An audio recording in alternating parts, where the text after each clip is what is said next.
Hlavným zámerom tejto školy Gymnázia Sv. Tomáša Akvinského je, aby sa stalo takým centrom poznávania a šírenia pravdy. A vlastne ponúknuť teda aj mladým ľuďom vzdelanie a priestor pre hľadanie pravdy.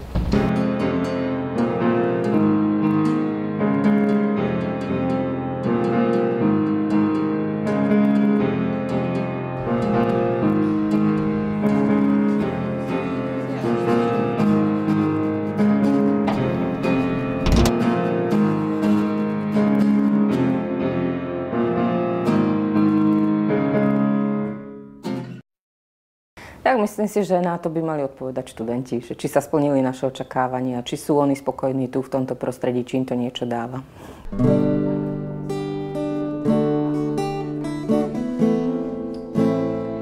GTA poskytuje študentom veľa možností, ako nájsť seba a svoju cestu.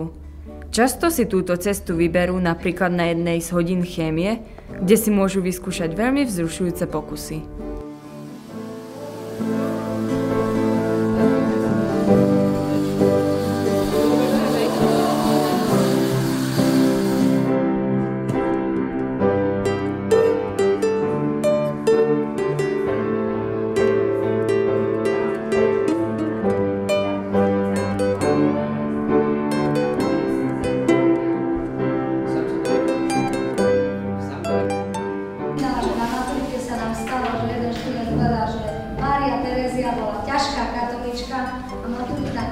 Vybuchla, Mária Terezia bola skutočne ťažká, bola taká vysoká ako ja, ale mala 100 kg.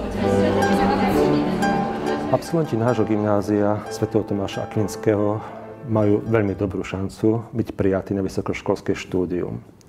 A zdôvodním, že aj prečo. Od začiatku sa ich snažíme viesť k tomu, aby sa vedeli správne rozhodnúť. Napríklad v druhom ročníku si žiaci vyberajú jeden seminár podľa vlastnej orientácie. Potom vo vyšších ročníkoch, v 3., 4. tých predmetov pribúda, čiže učíme ich správne si vybrať. Témou našej prezentácie bude projekt z fyziky, ktorému sa venujeme niečo vyše roka a uspeli sme s ním na medzinárodnej súťaži mladých vedcov vo Fínsku.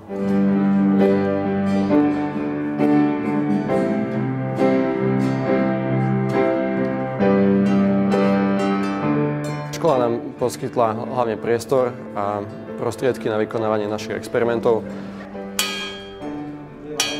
Študenti sa na hodinách fyziky učia nielen teoreticky, ale hlavne prakticky a snažia sa prísť na daný fyzikálny zákon vlastnou cestou.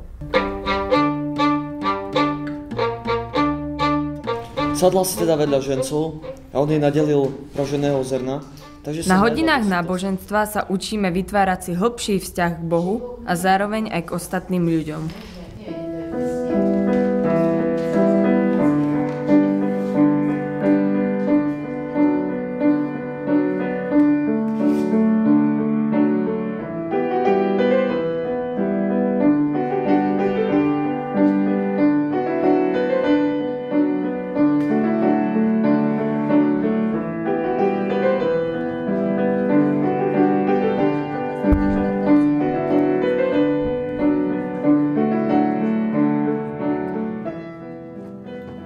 Zimný slnovrat vlastne každoročne pred Vianocami chce vytvoriť pre študentov takú naozaj takú rodinnú atmosféru, viete, cez tú vôňu terpentínu, vôňu koláčov a tie všetky vône, viete, keď sa dajú dokopy, tak to proste naozaj, to už len aby sa narodil Ježiško, nie?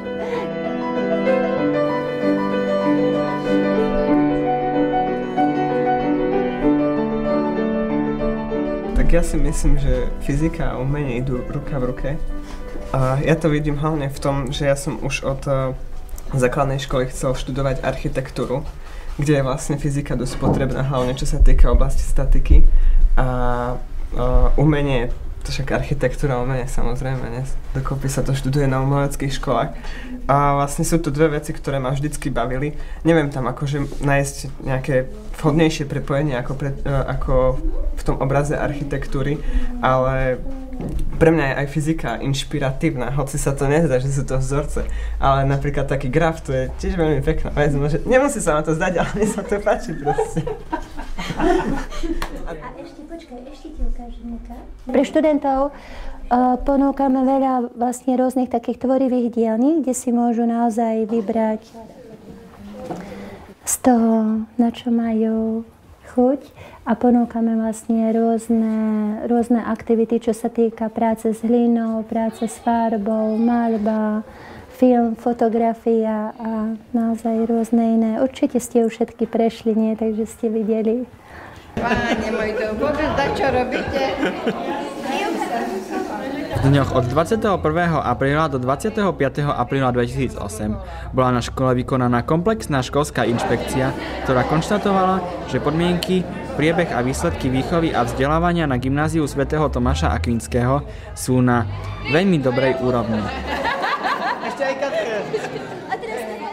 Čo týka prijatia našich žiakov na vysoké školy, úspešnosť je veľmi vysoká, témer 95%. Niektorí žiaci prijímaní nie sú, a to z dôvodu toho, že sa rozhodnú na inú cestu ako na ďalšie vysokoškolské štúdium. Uplatňujú sa na rôznych typoch škôl, či to sú medicína, právo, ekonómia, pedagogické zameranie, umenie, kultúra, množstvo zameraní, ale aj chlapci, čo sa týka ďalších štúdií na teologickej fakulte.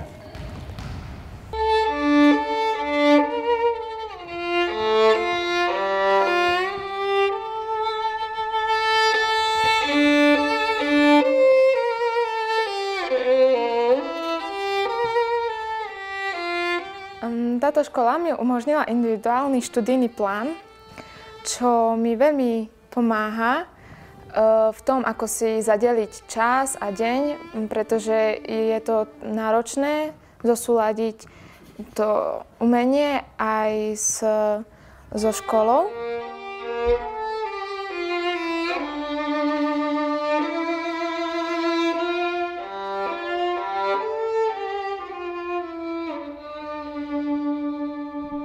V prvom ročníku sa študenti nášho gymnázia v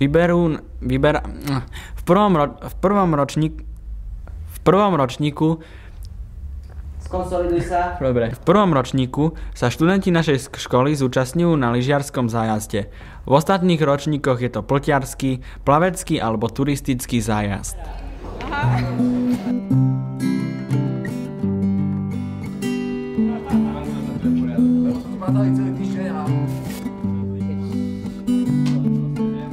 Naša škola ponúka štúdium viacerých jazykov. Popri angličtine je to francúzština, taliančina, ruština či nemčina. Naša škola nám ponúka množstvo krúžkov. Sú to napríklad kanoistika, posilňovňa, akvaristika, turistika, výtvarný krúžok, zbor Aquinas a desiatky ďalších. Za zmienku stojí povestný dramaklub, ktorý sa venuje divadelným predstaveniam v angličtine a podarilo sa mu vydobiť množstvo ocenení, či už na Slovensku, ale najmä v zahraničí.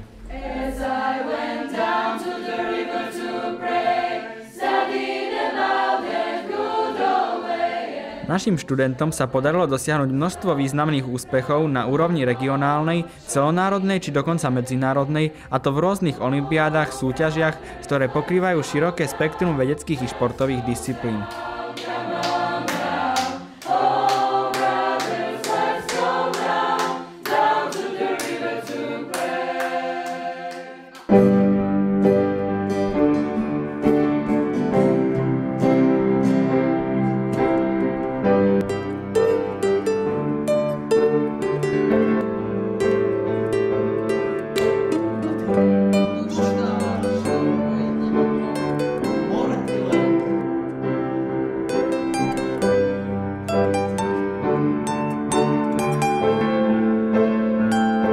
Myslím si, že je tu veľa podmienok pre ľudí, ktorí sú tvoriví.